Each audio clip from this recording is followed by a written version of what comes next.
আসসালামু আলাইকুম। ইমুর মধ্যে আসার পর আপনারা এখানে এই অপশনটাতে আসলে এখানে বিভিন্ন ধরনের ইমুর ভয়েস ক্লাব দেখতে পারবেন। এখানে ভালো খারাপ বিভিন্ন ধরনের ভয়েস ক্লাব রয়েছে। মজার বিষয় হচ্ছে আপনারা চাইলে ইমু থেকে এই ভয়েস ক্লাবের অপশনটা ডিলিট করে দিতে পারবেন। ইমুর মধ্যে একটা সেটিংস রয়েছে। এই সেটিংসের মাধ্যমে আপনারা ইমু থেকে এই ভয়েস ক্লাবের অপশনটা চিরতরে ডিলিট করে দিতে পারবেন।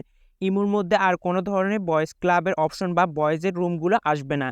ইমুর এই বয়েজ ক্লাবের মধ্যে ভালো খারাপ বিভিন্ন ধরনের বয়েজ ক্লাব রয়েছে। বাসায় আমাদের মা-বাবাও ইমু ব্যবহার করে। এখন তাদের ইমুর মধ্যে যদি এই বয়েজ রুম থাকে, এই বয়েজ রুমের মধ্যে কিন্তু বিভিন্ন খারাপ অপশনগুলো আছে।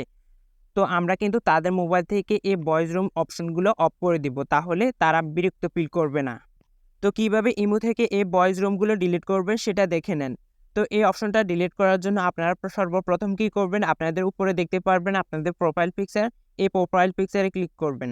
এরপর এখানে সেটিং অপশন দেখতে পারবেন, সেটিং অপশনে ক্লিক করবেন। এরপর এখানে নোটিফিকেশনের নিচে দেখতে পাচ্ছেন ফাংশন, এই ফাংশন অপশনে জাস্ট আপনারা একটা ক্লিক করে দিবেন।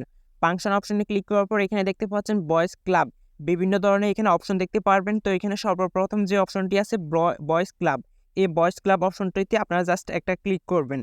এখানে ক্লিক করার পর নিচে একটা অপশন চলে আসবে ক্যান্সেল এবং কনফার্ম।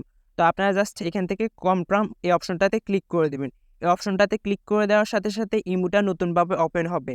আপনারা আমার ইমুর মধ্যে লক্ষ্য করলে দেখবেন এখান থেকে কিন্তু ভয়েস ক্লাবের যে অপশনটা আছে সেটা কিন্তু এখান থেকে চলে গেছে। আগে এখানে ৩টা অপশন আসছিল, একটা ছিল ভয়েস ক্লাবের অপশন, কিন্তু এখন এখানে 2টো অপশন আছে। ভয়েস ক্লাবের অপশনটা কিন্তু চিরতরে ডিলিট হয়ে গেছে। তো বন্ধুরা, আপনারা চাইলে এইভাবে এই সেটিংসের মাধ্যমে আপনাদের ইমো থেকে বা আপনাদের মা-বাবার ইমো থেকে আপনারা ভয়েস ক্লাবের অপশনটি ডিলিট করে দিতে পারবেন চিরতরে। বন্ধুরা, এই ধরনের ইম্পর্টেন্ট ভিডিও পেতে আমাদের চ্যানেলটি সাবস্ক্রাইব করে রাখবেন এবং ভিডিও ভালো লাগলে ভিডিওতে একটা লাইক করে দিবেন। এবং পরবর্তীতে আপনারা কী ধরনের ভিডিও পেতে চান সেটা অবশ্যই আমাদেরকে কমেন্টে জানাতে পারেন। তাহলে পরবর্তীতে আপনাদের কমেন্টের উপরে আমরা ভিডিও নিয়ে আসব।